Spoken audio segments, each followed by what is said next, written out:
Esta es una de las partes más hermosas de la casa. ¿Cómo te atreves a exhibirte frente a esas criadas así? Mi hermano está vivo, estoy segura. Pues la verdad no les gustan los extranjeros como ustedes. Bueno, pues ya llegan. ¿Qué haces? ¿Me entiendes, por favor? Necesito salir de aquí.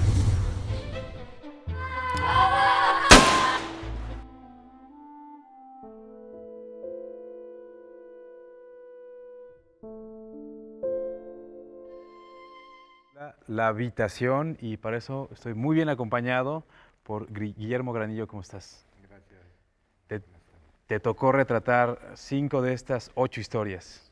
Así es. A mí me tocó hacer las 5 primeras historias, o sea, del 10 al 68.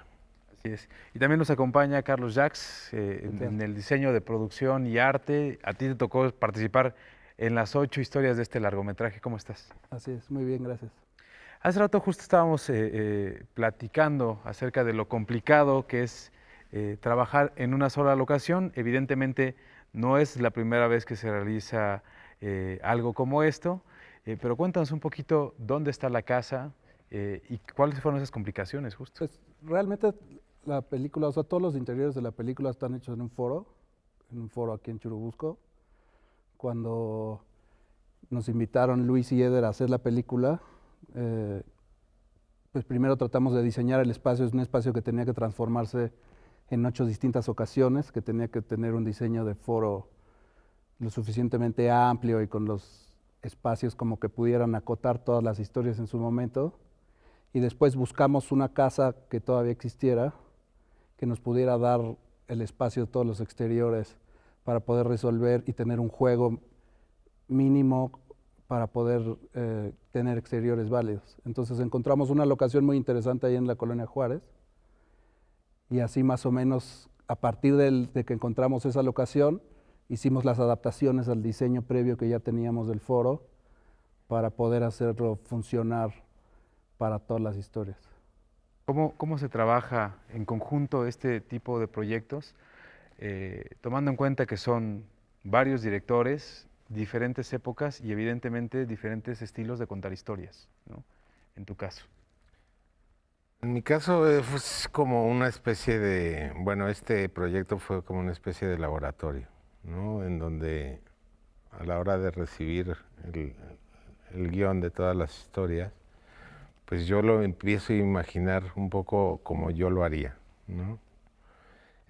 Me nutro mucho de la parte de arte porque, bueno, pues ahí hay como una gran investigación acerca de cómo son las cosas, el mobiliario, los colores, ¿no? Las texturas, el vestuario, etcétera, etcétera. Y cada director pues tiene su diferente caligrafía, ¿no? Ahí creo que se basa como la magia de esto, porque cada director agarra su historia y la cuenta como él quiere contarla, ¿no? Y nosotros nos adecuamos un poquito a esa manera de escribir, ¿no? Con imágenes. A mí se me hace importante como escuchar la parte que cada director trae, ¿no? Pero pues todos tenemos que ir de la mano en un viaje del tiempo, ¿no? Muy bonito. Tienes una larga trayectoria trabajando con diferentes directores. ¿Qué reto significaba trabajar en un proyecto como este? Pues el reto básicamente era que cada historia tuviera su mundo particular, ¿no? Que yo como fotógrafo pudiera escribir 8 historias, digo 5 historias que son las que me tocaron, de tal manera que no se pareciera tampoco mi trabajo, ¿no? Para que no fuera una cosa como que no hubiera un sello personal en la fotografía, sino más bien en la historia, ¿no?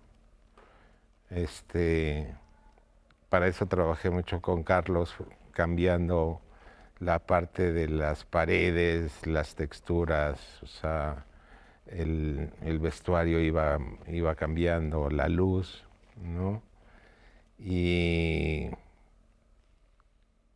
hacer todo esto en un sitio que es pequeño, por así decirlo, y que no aburra recurrir a los mismos encuadres o a las mismas posiciones de cámara, pues es un trabajo que todos en conjunto lo hacemos para que tenga una fluidez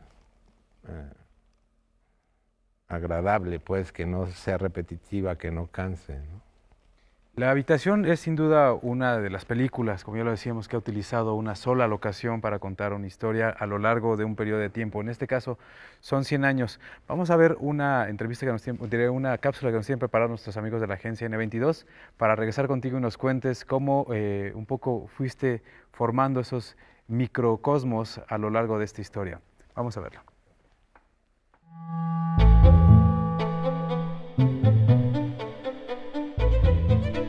En algunas novelas y películas, los espacios habitables como departamentos o casas han jugado un papel tan importante como el de los personajes, a tal grado que su perdurabilidad ha servido para desarrollar tramas como piezas de un rompecabezas repartidas en el tiempo.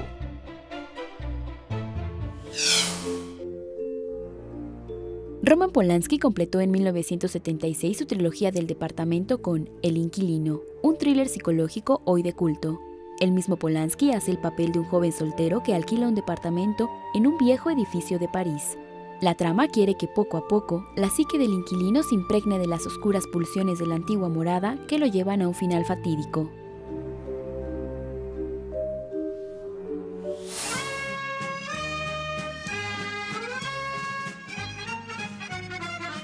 El baile, de Ettore Scola, es una película sin diálogos, en la que el lenguaje corporal de estereotipos femeninos y masculinos y los movimientos de distintas danzas, con sus respectivos cambios en el vestuario y en la decoración, consiguen plasmar un memorable mosaico social que recorre el siglo XX.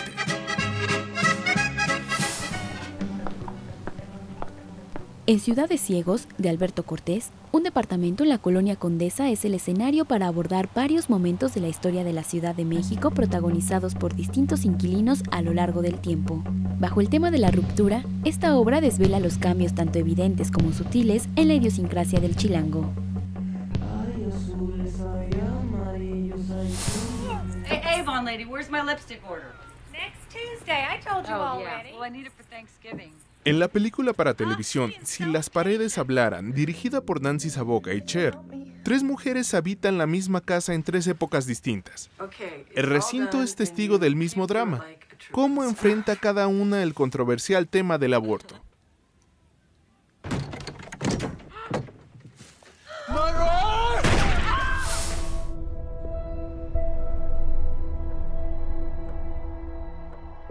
Repartidas en 8 cortometrajes de distintos directores, las 8 historias que conforman La Habitación tienen en común que suceden en el mismo recinto. El conjunto abarca un siglo de historia de México, con una notable recreación de cada época. Esta obra arroja nuevas luces sobre asuntos que aún palpitan en el modo de ser mexicanos. ¿Qué haces aquí? La última vez que te vi, estabas escondido en ese armario.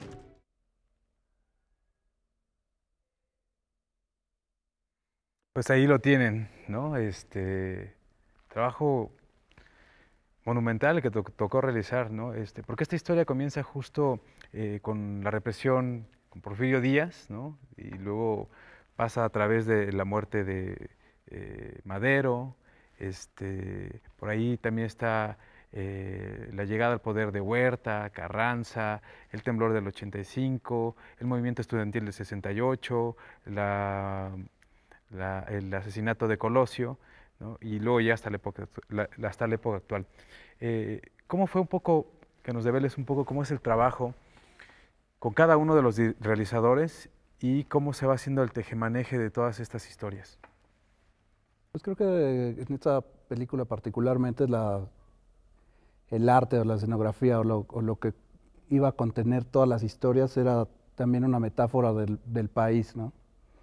La película tiene claras referencias históricas en cada una de sus 8 historias y un poquito lo que queríamos era acentuar esas referencias a través de del entorno y la atmósfera que iba a rodear a los personajes, ¿no?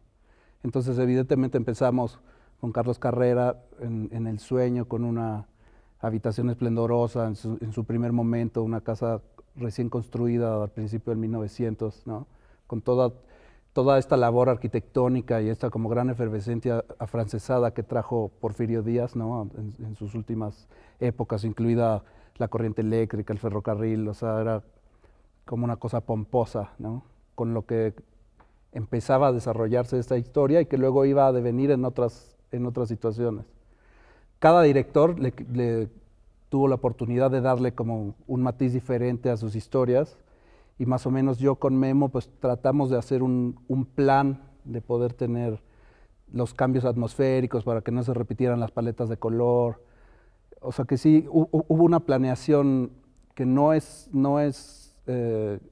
regular, donde nosotros teníamos un poquito más de poder en ese sentido, de poder hacer como un primer planteamiento de cómo pensábamos que deberían irse hilando esas historias a través de una paleta de color y un lenguaje cinematográfico, ¿no?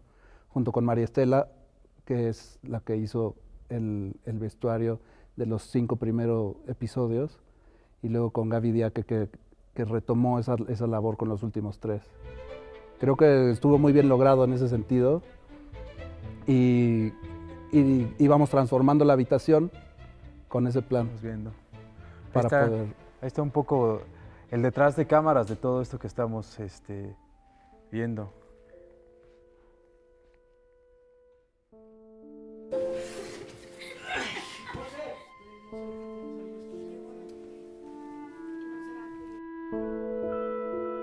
Guillermo, cuéntanos un poquito qué es lo que estamos viendo y cómo se involucran ustedes en este proceso.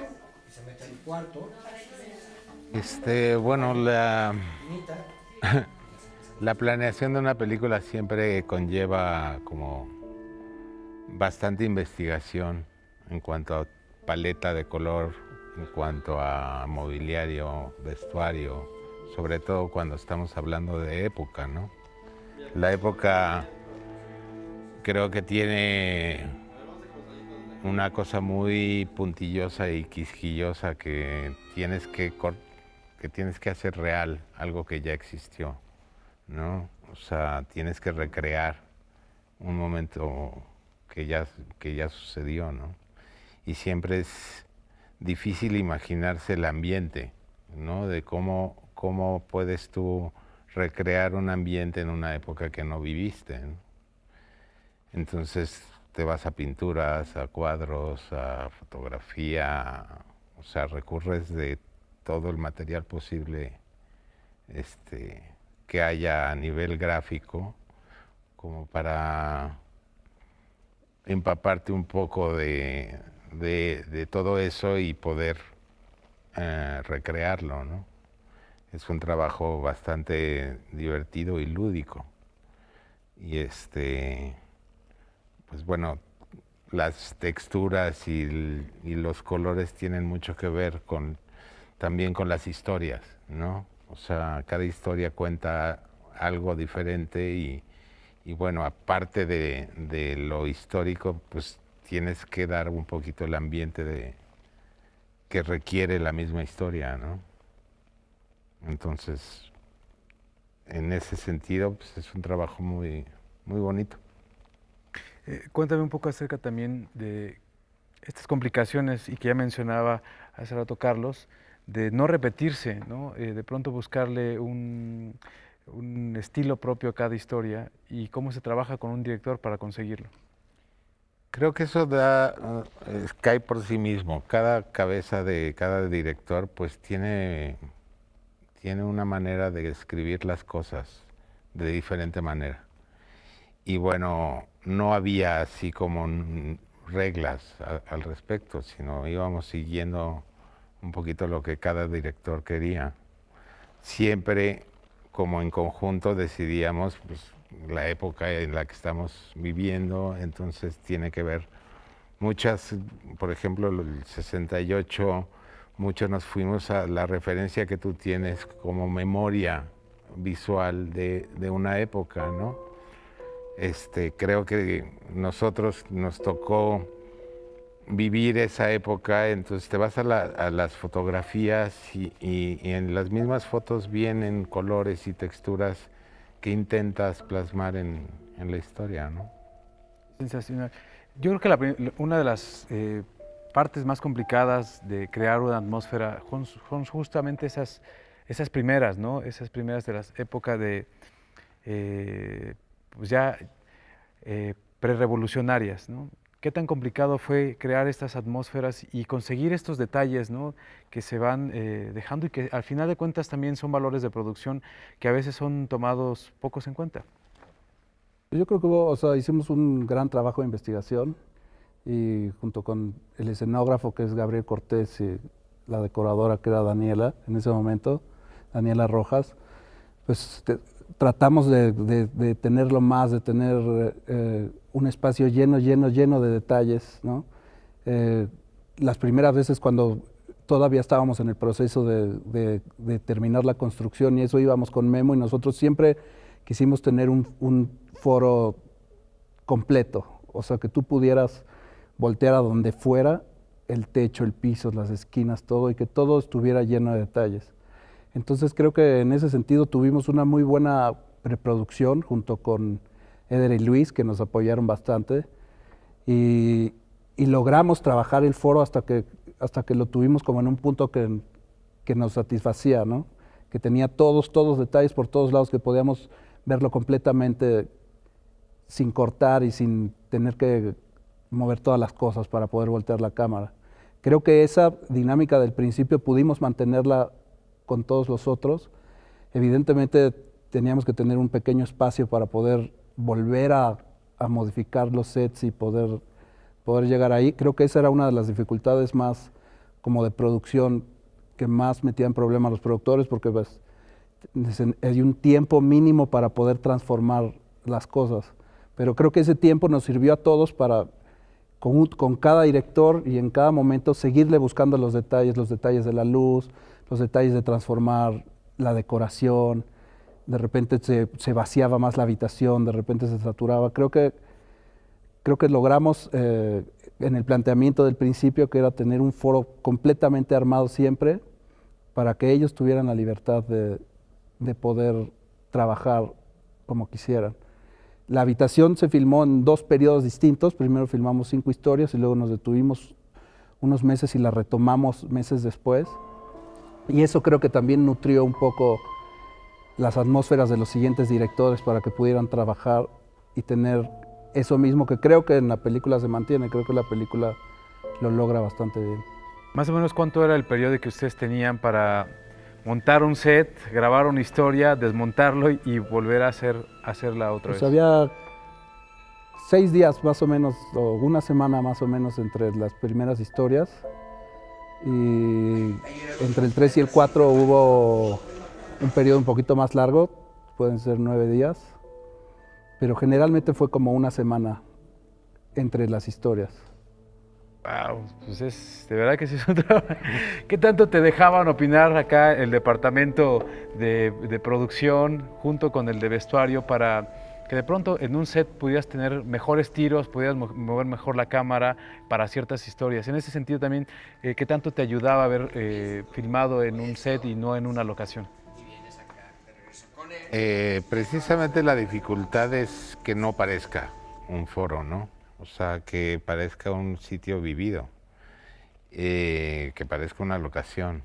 Entonces creo que esa es como precisamente de las principales dificultades que tiene un foro, ¿no? Que se aleje un poquito del cartón, ¿no? De que no sea algo irreal. Pues, el mismo espacio creo que mandaba a la cámara, ¿no? Y la época también, ¿no? O sea, cada espacio, como era totalmente diferente, pues tenía diferentes tiros y diferentes maneras de poder abordarlo, ¿no? De poder bordar fino lo que estaba sucediendo adentro, ¿no? La relación precisamente del foro con el exterior, pues fue una de las principales dificultades, que creo que está muy bien resuelta, ¿no? Que por las ventanas se vea algo que no parezca algo pintado, que está, vamos, que pase a segundo plano sin que te des cuenta y sin que estés como fijándote a ver a qué horas se ve foro, ¿no?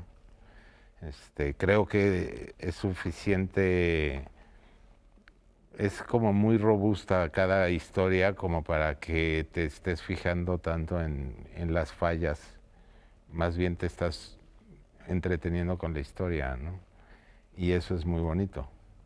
Creo yo que por parte de producción, o sea, Eder y Luis hicieron que todo este mundo de historias tuviera realmente un tronco común y una unidad, ¿no? Ellos cuidaban absolutamente todos los detalles, estaban al tanto de cada uno de los detalles que sucedía ahí adentro. Y creo que eso nos ayudó mucho a tener todos una especie de columna vertebral, ¿no?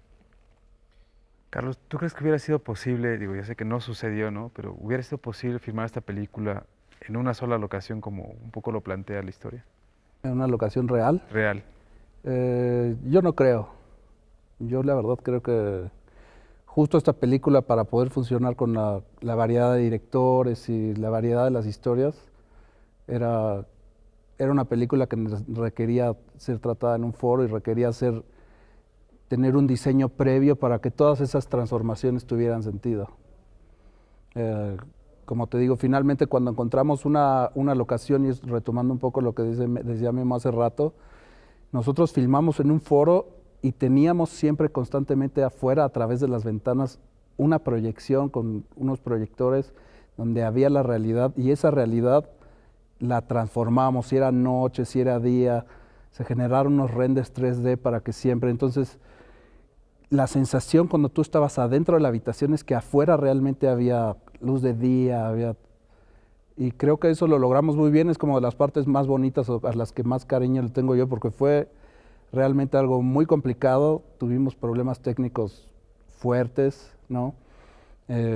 Descubríamos que las lámparas nos mandaban hacia unos colores, hacia otros, y finalmente es de las partes que yo más gozo y más gocé ahora que la vi en cine en grande. Creo que se logra, y es sorprendente cuando pues, la gente ve hacia afuera de la habitación y parece que estás en un lugar real, y es mentira, es un foro de cartón que no lo parece, y creo que está muy bien logrado, pero son como de las partes a las que más cariño le tengo. Estamos viendo justo imágenes de lo que nos mencionabas, ¿no? Eso que se ve afuera un poco, ¿no? Y está el terremoto del 85, que yo creo que a más de uno le debió de haber sacudido. Creo que eso tiene la película. Más allá de esta historia del terremoto, creo que la película conmueve y en algún punto te llega, a pesar de que no sea una época en la que tú viviste. Vecina, está mi mujer aquí.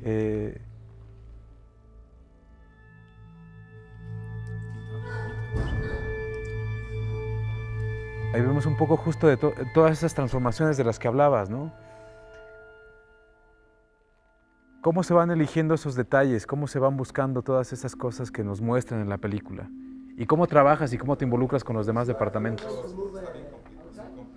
Pues todo empieza, o sea, yo tengo una idea, es lo que quiero decir. Evidentemente hay épocas y hay temas a los que les tengo más afecto, ¿no? Esta película la tratamos de ver como global, y hicimos pienso que, o sea, yo hice un gran trabajo de investigación de distintos aspectos, pero luego también junto con Memo y los directores, creo que le encontramos la paleta correcta, ¿no? Para que todas esas transformaciones pudieran ir acompañando, como bien dice Memo, las historias, ¿no?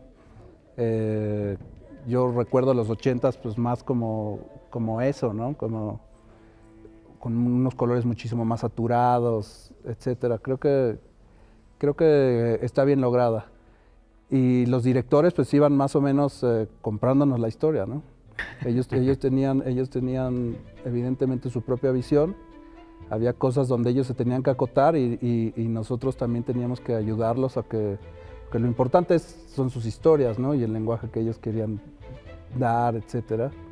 Aunque evidentemente la habitación los va acompañando todo el tiempo. Yo creo que está bien balanceada en ese sentido. Me gustaría saber, y ya que estamos un poco retomando lo del terremoto del 68, que hace rato me comentabas que ese sí te tocó estar aquí en la ciudad, el sismo que acaba de ocurrir, no estabas aquí, pero qué tan complicado fue hacer, como ya lo decías, vivido esa experiencia, ¿no? Desde los movimientos de cámara, y ahorita me gustaría que nos hablaras de esa parte de la producción. Hace no mucho, bueno, cuando estrenó Guillermo del Toro esta película, con todo el dinero que tiene, Titanes del Pacífico, creó una plataforma que literalmente temblaba y así se veía. En este sentido, ¿cómo visualmente retrataban esta parte del terremoto? La verdad es que esa historia ya no me tocó a mí. A partir de esa historia ya le tocó a mi colega polaco. Ah, porque esta es una coproducción con Polonia, además hay que decirlo, Exactamente. ¿no? Pero a ti sí te tocó. Sí. Cuéntanos un poco. Pues justo nosotros hicimos las primeras 5 historias de la habitación y tuvimos un periodo entre medio de esas, y cuando la retomamos empezamos con la historia del 85. El foro lo guardamos casi en su totalidad, o sea, lo desensamblamos y la guardamos, y luego cuando lo volvimos a ensamblar, ese foro se armó para poder tener una plataforma con una cierta libertad y unos efectos para poder hacer toda esta cuestión del terremoto. Evidentemente, hacer unos efectos especiales de ese tamaño, etcétera, pues implican una cierta cantidad de recursos. Yo pienso que nosotros logramos muy bien con los recursos que teníamos hacer que funcionara esta historia del terremoto, que ahora en estos momentos como más sensibles, pues creo que cae muy bien. Yo pienso que toda la película cae muy bien en este momento que está siendo estrenada. Creo que tiene un punto de vista acerca de México que es muy interesante para que la gente está buscando y que la gente le razona, y pienso que es una de las cosas que pueden atraer mucho hacia las personas a que la vean, incluida esta historia del 85 que está muy bien lograda y que tiene, al mismo tiempo, es como, pareciera que es dramática, pero no, tiene completamente otra connotación. El terremoto es solo un pretexto que acompaña ahí a la historia que quieren contar realmente, ¿no? Te hemos preparado otra pequeña cápsula con una mujer que se desarrolló en nuestro país como directora de producción. Estamos hablando de Brigitte Brock. Pero antes de ir, les quisiera preguntar, ¿dónde prefieres trabajar, en locación o en set? A mí me encantan las locaciones y también el foro. O sea, para mí es un gozo trabajar en cualquiera de las dos. ¿Cualquiera de las dos? ¿Y en tu caso? Pues yo pienso que las dos, o sea, todas tienen algo que darte. Evidentemente los foros pues tienen muchísimos más retos, pero también hay locaciones que son fantásticas, que te dan cosas que sería dificilísimo que lograras en un foro, que sería absurdo siquiera que las buscaras ahí. Creo que ambas se complementan, depende de lo que estés buscando decir. Pues vamos a ver lo que nos dice justamente Brigitte Brock respecto de qué prefiere, si trabajar en un foro, en un set. Y bueno, hay que recordar que Brigitte ganó un premio Oscar ya hace algunos años y su trabajo lo ha desarrollado principalmente en nuestro país con grandes directores como Alejandro González Iñárritu. Vamos a verlo. Soy Brigitte Brock y soy diseñadora de producción. Hay una confusión, incluso en la academia en Hollywood, qué es un diseño de producción, qué es una dirección de arte. Sin embargo, lo que sí se ha rescatado para este papel de diseño de arte es juntar vestuario, maquillaje, decoración, utilería, la construcción, la búsqueda de sets en un personaje que es el diseñador, que a su vez se coordina con el director y el camarógrafo. Eso se ha rescatado y yo creo que hoy día así se entiende el diseño de producción.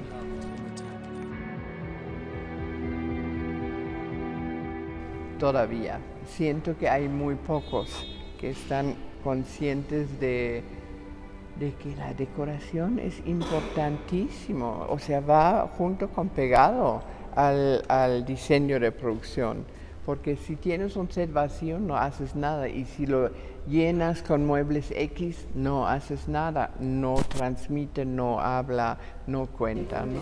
Creo lo más importante es trabajar y ejercer, porque todos somos sensibles, todos tenemos una sensibilidad, pero esta se puede trabajar.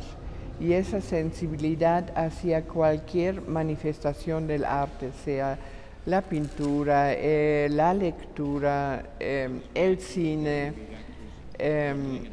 la arquitectura.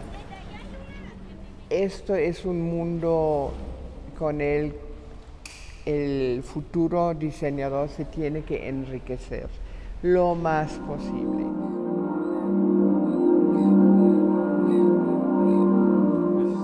Investigación, imágenes, pensar en el personaje que lo va a habitar, pero también si es construcción, tienes el lujo de pensar en el camarógrafo y sus posibilidades de dónde va a poder meter la cámara, dónde va a colocar las luces, qué luz natural necesita, o sus grandes ventajas. Muchos camarógrafos prefieren los sets construidos, yo prefiero la locación.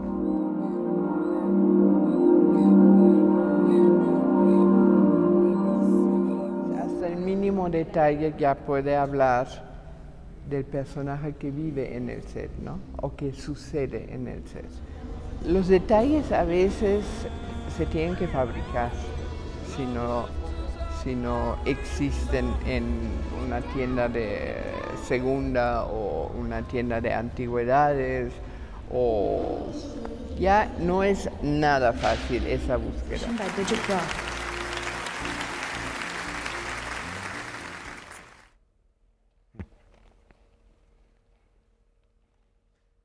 Pues ahí lo tienen, Brigitte Brock prefiere grabar en locaciones. Pero más allá de eso me gustaría saber, Guillermo, te ha tocado vivir diferentes épocas de cine nacional, ¿no? Y con todos estos cambios tecnológicos y la entrada y casi desaparición de la película en 35 milímetros, ¿qué tanto ha facilitado tu labor, el que tengas cámaras mucho más pequeñas a veces, ¿no? Y qué tanto de pronto extrañas el tener la película rodando?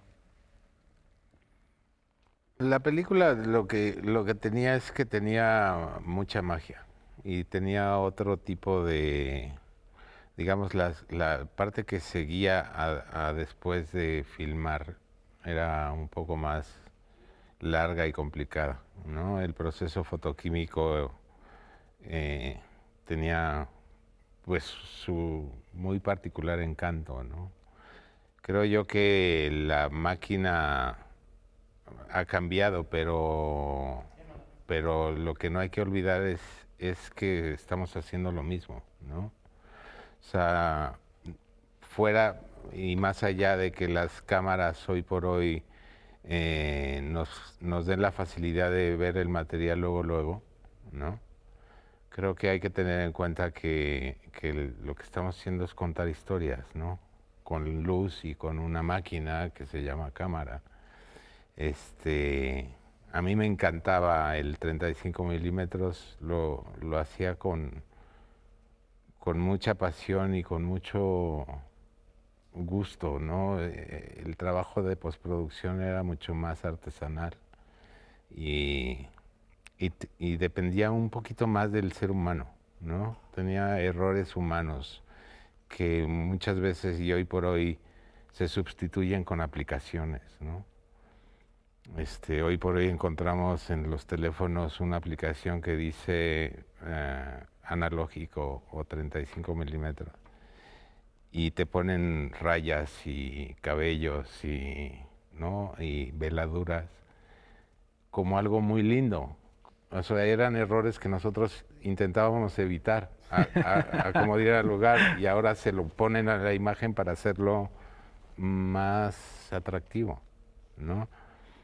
Es muy chistoso cómo ha ido variando esto, ¿no? Y bueno, las máquinas nos dan mucha oportunidad de seguir haciendo lo mismo, pero es difícil de repente en el trabajo como en la habitación.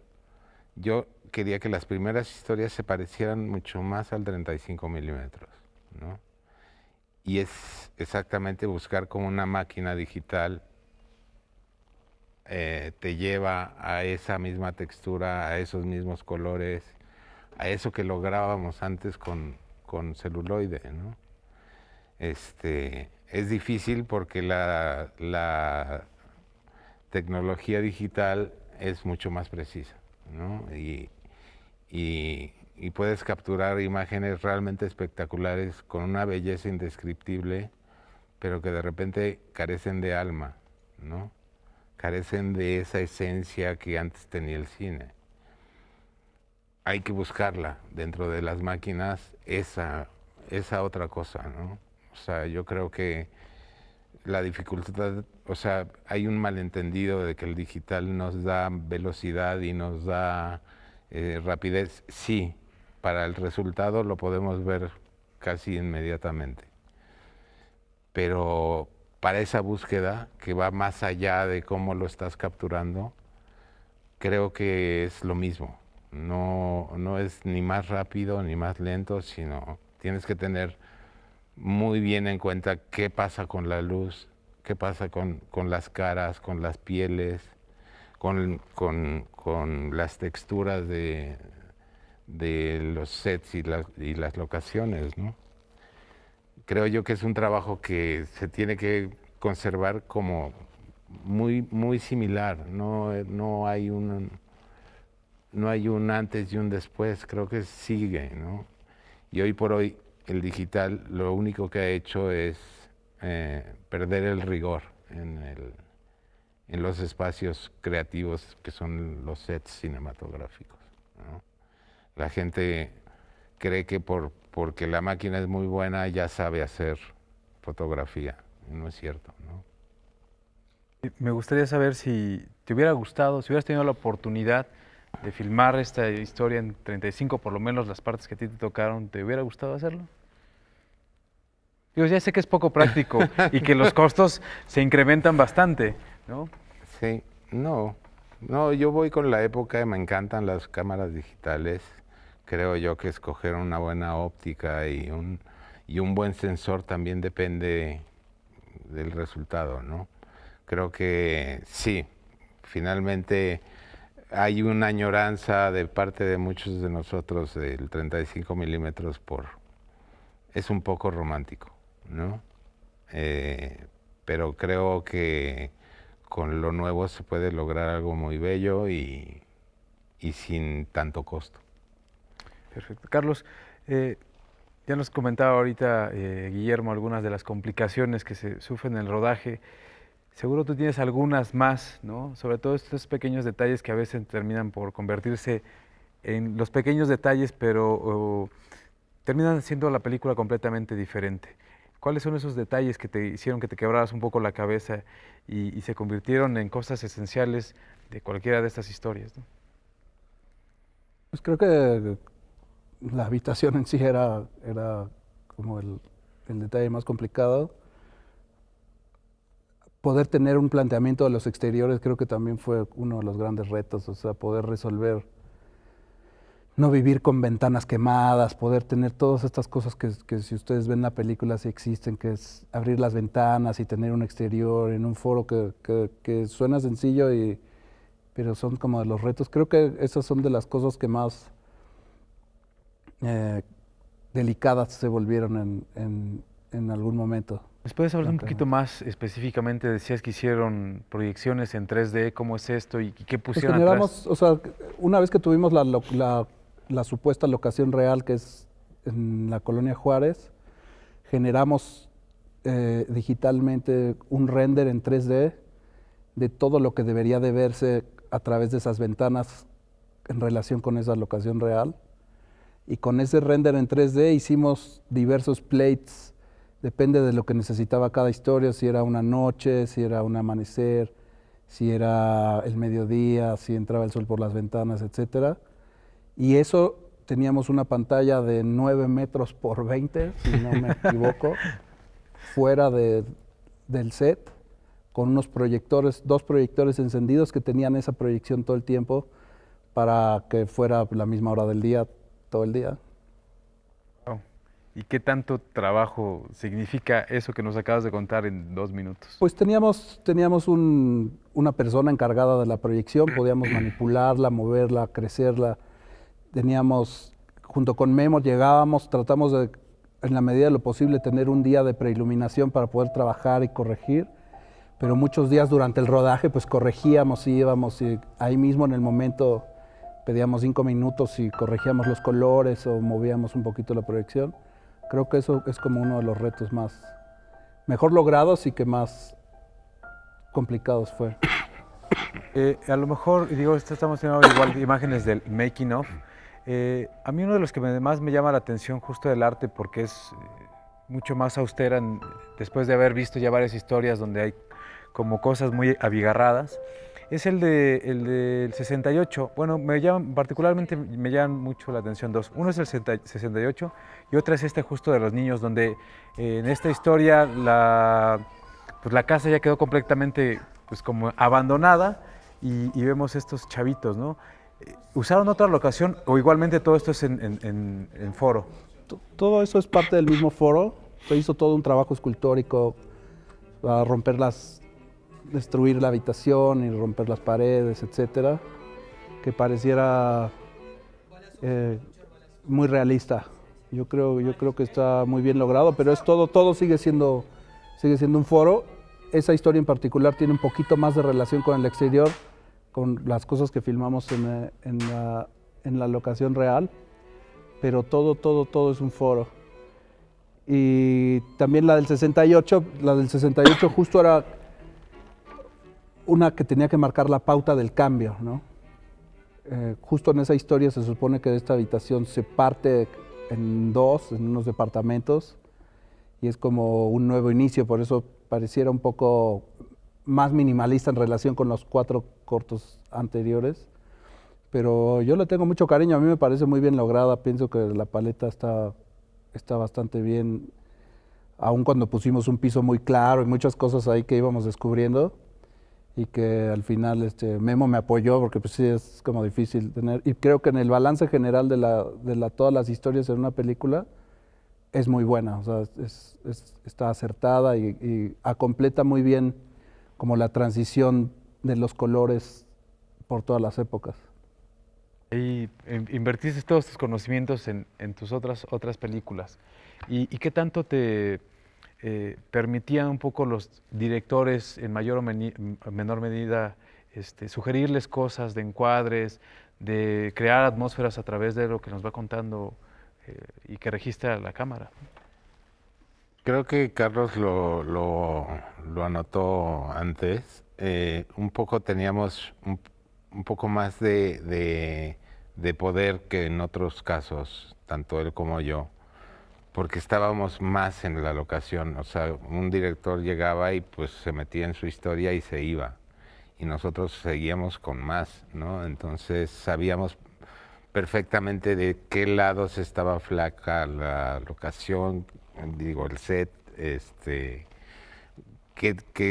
cuáles eran las virtudes y las desventajas. Entonces, pues sí éramos un poco más una guía, y porque la conocíamos mucho más, ¿no? En ese sentido, el cine es el arte también de la colaboración. Y evidentemente ustedes trabajaron muy de cerca, pero hay otros departamentos y otras personas que no están aquí con nosotros, pero que también forman parte fundamental de la parte visual de una película. No sé si nos podrías decir quién más colabora muy de cerca en esta parte y que muchas veces su trabajo no se toma tanto en consideración a la hora de dar reconocimientos y pues sí, a veces el mérito se lo lleva el director, ¿no? Sí. Yo creo que indiscutiblemente con nosotros pues María Estela y Gaby hicieron un trabajo excelente, ¿no? María Estela con los primeros 5 hizo un trabajo espectacular, porque realmente todos nos concentramos y hubo un diálogo, o sea, probamos, hubo cosas que pensábamos que eran nuestras rutas y luego las quitábamos y corregimos. O sea, el vestuario es indispensable y es una de las cosas que que hace que esta película también sea como muy valiosa. Y el trabajo del maquillaje yo creo que fue muy bien logrado también, ¿no? Por Carlos Sánchez y esta Itzel, que yo creo que todo complementa para que los directores hayan tenido este espacio de confort. Es una película que se tenía que hacer más o menos muy rápido, o sea, tenían como un tiempo muy claro para hacer lo que querían, y creo que creativamente y toda la atmósfera artística estuvo ahí acompañándolos para que ellos pudieran desarrollar ese lenguaje junto con Memo y llevar las historias hacia donde ellos quisieran. Hay muchísimas cosas que están fuera de la película, muchísimas apuestas y cosas y trabajo que hicimos que al final no quedan porque no sea que no estén bien, sino porque la película toma su propia vida al final cuando la editan y tienen un corte final, pero indudablemente el trabajo de ellos está ahí, ¿no? Así como el del escenógrafo, que bueno, pues, Gabriel Cortés, que es un trabajo bestial, ¿no? Toda la construcción ahí detrás y los equipos de decoración. O sea, creo que todos los equipos tenían como cierta autonomía, pero trabajaron muy bien al lado de los directores. Guillermo, ¿cómo llegas a este proyecto? Y también quisiera saber si habías trabajado con algunos de los directores que participan en la película. Bueno, Eder y Luis me hablaron para el proyecto, ¿no? Todavía no se decidían todos los directores, ¿no? Me tocó trabajar antes con Carlos Carrera y con Daniel Jiménez Cacho. Con los otros directores no había tenido Carlos Carrera me parece que en El crimen del padre Amaro, ¿no? Exacto. Y con Daniel hicimos una serie que se llama Crónica de Castas. Estuve transmitiendo por otra televisora, pero que les quedó muy padre además. Eran estas historias bastante pues particulares y que le llegaban a la gente. Me gustaría saber también, ahí estamos viendo imágenes con Noé Hernández.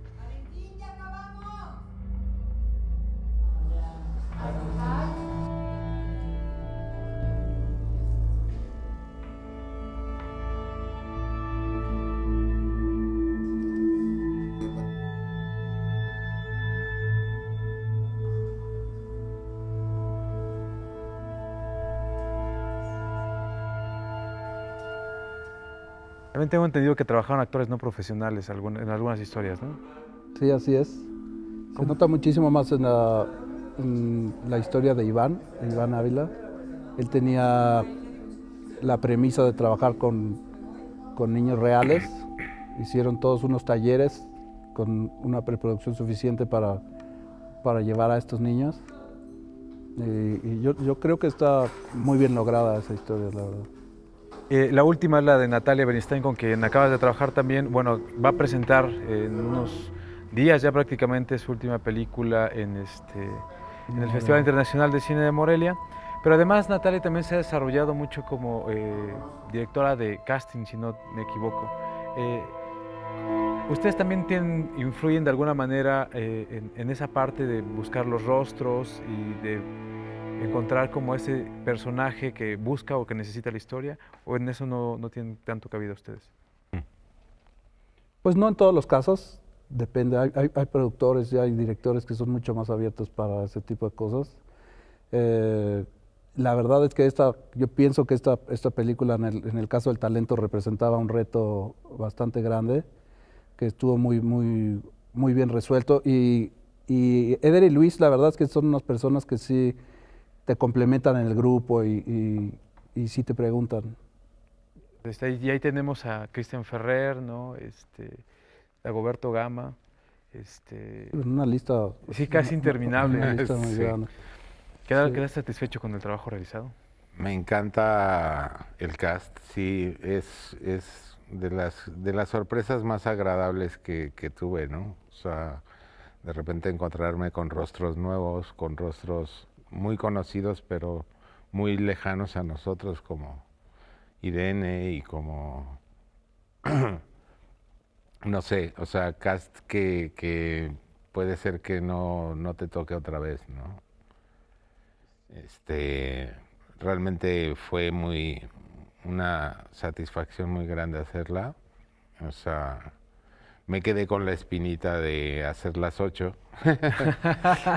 Sí, porque bueno, te quedas como un poco con las ganas, ¿no? Pero creo yo que trabajar con otro colega polaco fue muy bueno, porque le dio un respiro también a las otras historias. Creo que un extranjero en México siempre ve otras cosas, ¿no? Y aparte, pues le da un poquito más de variedad, ¿no? Creo yo que tiene muchos aciertos, ¿no? ¿Cuál fue tu balance de haber trabajado en una película como esta, con estas características? Pues yo estoy muy contento, es un reto trabajar con tantas mentes distintas. A mí me encantó trabajar con Memo, me encantó trabajar con Bogomil. Creo que, la verdad es que creo que la atmósfera que los productores le pusieron a esta película, efectivamente, como decía Memo hace rato, es muy lúdica, la hace muy particular en ese sentido, como sin muchas trabas, o sea, como que la creatividad fluyó de una manera muy buena y creo que eso la hace una película que yo le tengo un cariño muy grande. Y el resultado creo que es bastante bueno, la verdad. Todos los directores se dejaron acompañar y creo que la dinámica fue humana, es como de las cosas que más añoro de esta película, fue muy agradable. Y evidentemente, como lo decíamos hace rato, uno de los últimos proyectos en los que trabajaste es con Natalia. La película se llama Los Adioses. Los Adioses. Y pronto estará ya, por lo menos en el Festival Internacional de Cine de Morelia, viene lo mejor aquí a la Ciudad de México. ¿Cuál fue de tus últimos proyectos para que ahora que vea la gente sepa quién hizo la fotografía de esa película?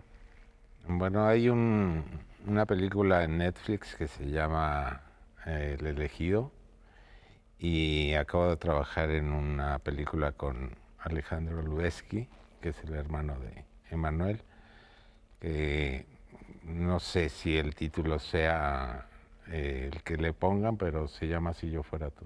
Es una comedia ahí de enredos muy divertida, en la que está Isela Vega por ahí entre los papeles, Anabel Ferreira es otro de los personajes. Exacto. Y un montón de otros. Pues ya nada más me resta mucho agradecerles que nos hubieran acompañado en esta edición de Marquesina 22. Sin lugar a dudas, por lo menos a mí me dejaron muy claro que el trabajo que hay detrás de una película va mucho más allá de solo el de unas cuantas personas, tratando de que se vean las cosas lo mejor posible y con los presupuestos que a veces no son tan elevados como suele suceder en Hollywood.